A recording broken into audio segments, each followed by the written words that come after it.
The Wizard and the Golden Deeds, a porch meditation on land, boats, houses, and the coming dawn. The wizard sat upon his front porch. Morning was slowly approaching. The horizon had not yet committed itself to daylight. The air was cool. The coffee was warm. The cats had not yet reported for duty. This was unusual. The wizard suspected they were attending some secret feline committee meeting concerning squirrels, birds, and the management of alternate dimensions. He would receive their report later. Perhaps. The gentleman, across the table. Earlier in the day, the wizard had met briefly with a gentleman. A land matter. A negotiation. A discussion involving contracts, obligations, and the delicate dance of human agreements. The wizard understood the rules. One must proceed carefully. One must follow proper channels. The chief financial officer had been informed. The legal counselor had been informed. The proper papers would eventually find the proper desks. The wizard smiled. After all these years, he had finally learned one important lesson. Never conduct legal negotiations entirely on a front porch.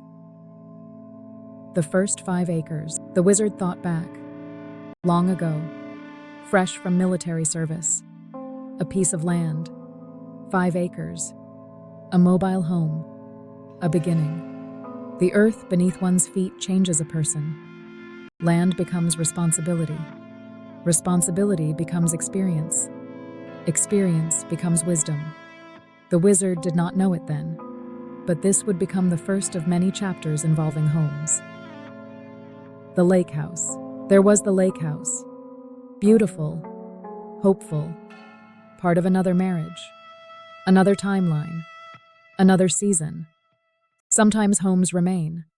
Sometimes they pass into other hands. The wizard eventually learned that a house is not necessarily a home. Home travels with the soul. The Van years. For a while, he became something modern society now calls unhoused. The wizard never entirely agreed. He owned a van.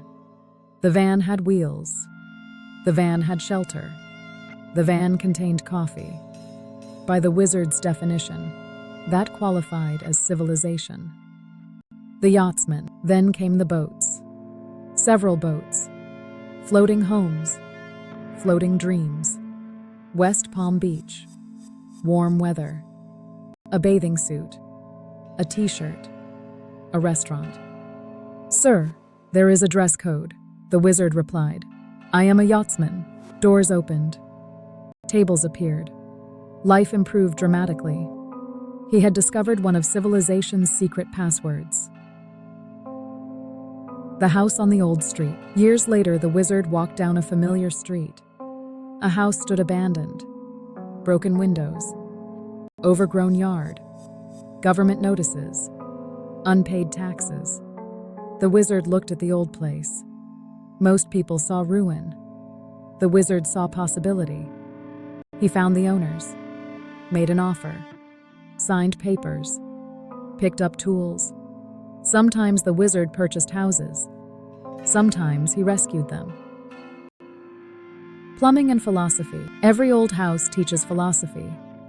Plumbing teaches patience. Electrical systems teach caution.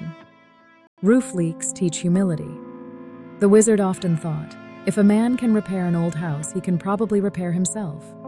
One room at a time. One leak at a time. One circuit at a time.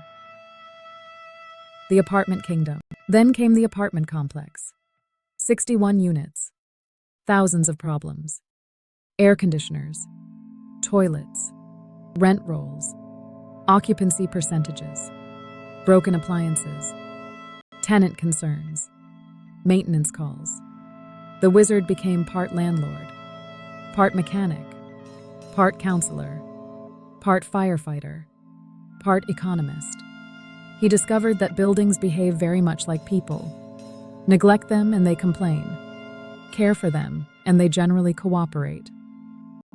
The inspector. The wizard later became an inspector, walking through houses, looking at foundations, roofs, wiring, heating systems.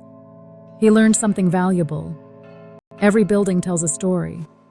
Some whisper, some scream, some lie. The inspector's job is to listen carefully. The renovator. Then came renovations. Flooring, painting, plumbing, electrical work, landscaping, repairs, improvements. The wizard discovered that restoring buildings and restoring lives have much in common. Progress often occurs slowly, very slowly. Sometimes one repaired room changes an entire house. Global court. Now the wizard sat upon property that had become something larger. Not simply a home, not simply a business. A crossroads, a gathering place, a laboratory, a family center, a workshop, a sanctuary. Global court. People came. People stayed. People moved on. Ideas were born.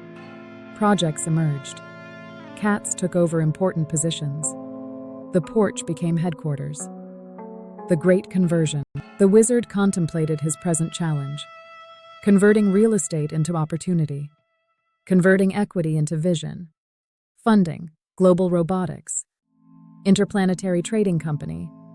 Global handyman. Camelot carriers. Humanitarian projects. The wizard realized something. Throughout his life, he had converted things. Broken houses into homes. Surplus parts into inventions. Old boats into adventures. Ideas into books. Dreams into businesses. Perhaps this new conversion was simply another chapter. The Golden Deeds. As dawn approached, Captain First appeared. Naturally. The wizard asked, "What is the real wealth?" Captain First pointed toward the horizon. "The deeds," the wizard nodded. "The property deeds?" Captain First smiled. "No, the deeds you perform, the repairs, the kindness, the teaching, the opportunities, the risks, the help, the ideas. Those become the true title papers of a life." The cats returned. Just then, the cats arrived. Apparently, the emergency meeting had concluded. One occupied the porch chair. Another inspected the coffee area. A third simply stared at the wizard, as cats do. The wizard suspected they had already solved the entire real estate problem. They simply refused to explain it. The Golden Age. The first sunlight appeared. The trees glowed. The birds began singing. The wizard looked toward the coming day. Perhaps the Golden Age does not arrive all at once. Perhaps it arrives one repair, one idea, one act of kindness, one partnership, one contract, one successful project, at a time. The wizard raised his coffee cup toward the sunrise. The journey through houses, boats, apartments, workshops, garages, porches, and dreams had all led here, not to an ending, but to another beginning. And somewhere ahead, beyond the morning mist and the legal papers and the business plans and the cats and the coffee, the dawn continued to rise. God bless. Global Robotics Corporation, Robert Coley.